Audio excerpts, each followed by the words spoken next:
You have a school, doesn't matter how it looks like, use the chance and the opportunity. Wanamuri is not your destination. This is your beginning. It's not your destination. You never know tomorrow.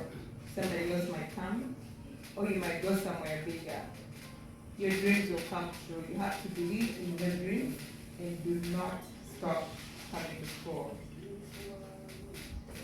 You understand? Yeah. Yes. Education is what? And knowledge is key. So today, I'm very happy to see all of you. First of all, Allah at program.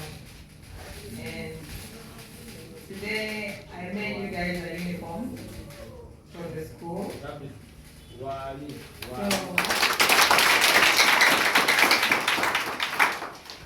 So I think starting tomorrow, headmaster will be putting on their uniform. They're going to give you the uniform. You're right here. They told me how many you are. It's big, but just get uniform. And everybody put that in the desk for your class. Them two right off.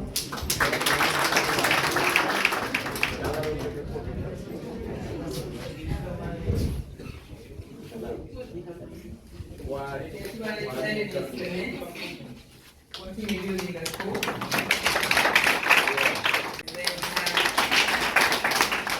The girl child. How many girls are here? How many girls are here? Just do this. If you're a girl, I have something for you as well. I have some 45 for you.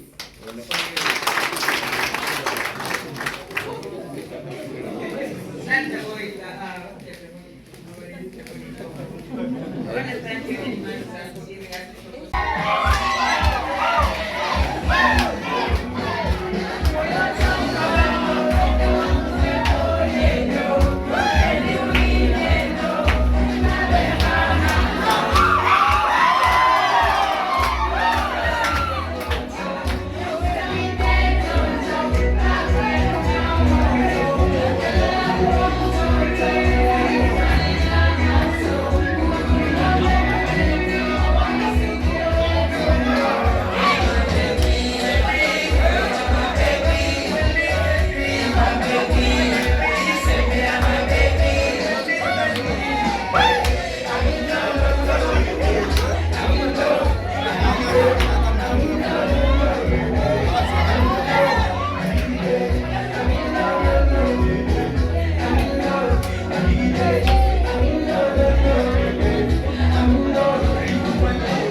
Sagukute Dreamers High School. Wow. Yeah. Wow. So that's why it's really one. No, to today, but the uniform, official uniform. Yes, so me love.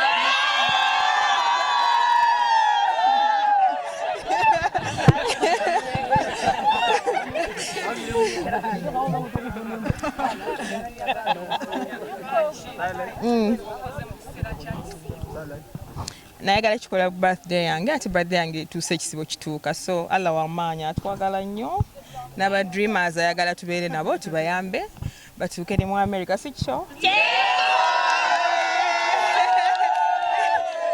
love you more than you love yourself obaka eri abaana abato stay in school tusome nnyo tuyite respect our parents and also listen to your teachers and listen to the headmaster. And don't worry, this is not a permanent situation. Knowledge is what? Power. Yes, knowledge is power. Thank you. First of all, are you connected with the school over just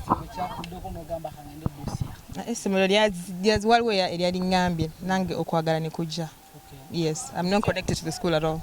Is it your first time to Busia? Yeah. No, I've been here to perform. Then it's my second time. Okay. Charity. Abaana ba Busia and education life ojina byotya? Buli wempise ndabyewo nga ebizibe si bingi. I think they'll get there. They'll get there as long as they get the education. Education is the main thing. Oba batudde wabweru bawa as long as they are getting the knowledge. Yes. Okay. Abaana tumenyemenyeremu byobaleetedde. Abaana tubakoledde uniform. And they look so nice, right? Netubakolera desks bagenda tulako mu class, netubawa ebyokulya, netuleta cement agenda okuyamba okuzimba ku ssomero. And then ordering amabaati as well.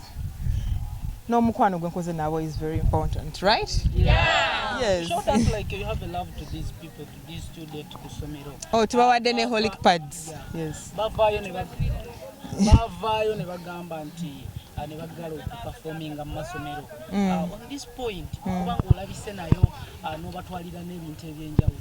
What is your reaction about this? Is it important bandiri good day?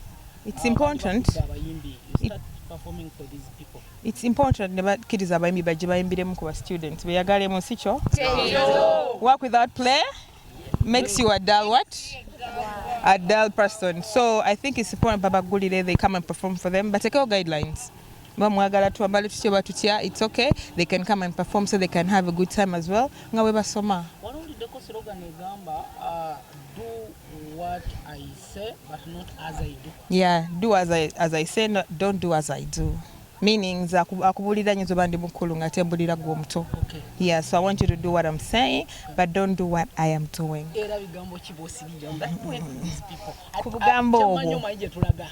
Jemulaga nategeddeyo ku bugambo bwo nyumirwa music be inspired nyumirwa ojja kwambala ngokuze sikyo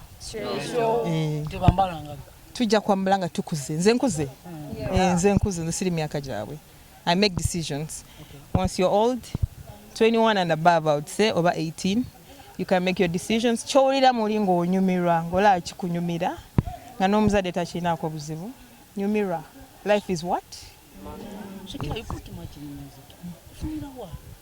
Anti gine mixa. Okay. Yeah. Zakazido sende nandizikute nenzikola mpate. But I didn't do it. Nazikute nezija nenyamba abaana. Kitegeera. Tomanje zivudde, right? Yes. So aseta kugamba jeziva naye omukisa tugwebaza Allah.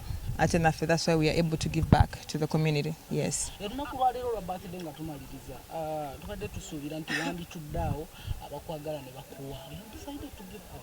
Yeah, I'm giving out.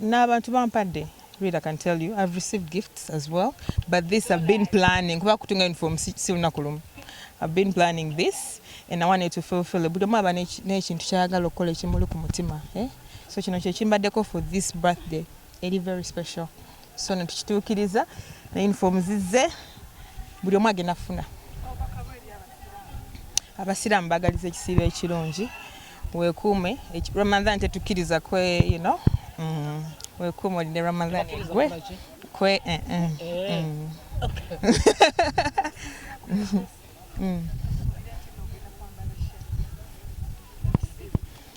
kisinzira ensi gye ndimu.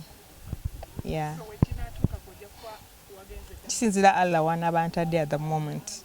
Because tugenda mu nsi ez'enjawulo. So si buli nsi nti efuga nga Uganda. Yes. Yeah, let's go!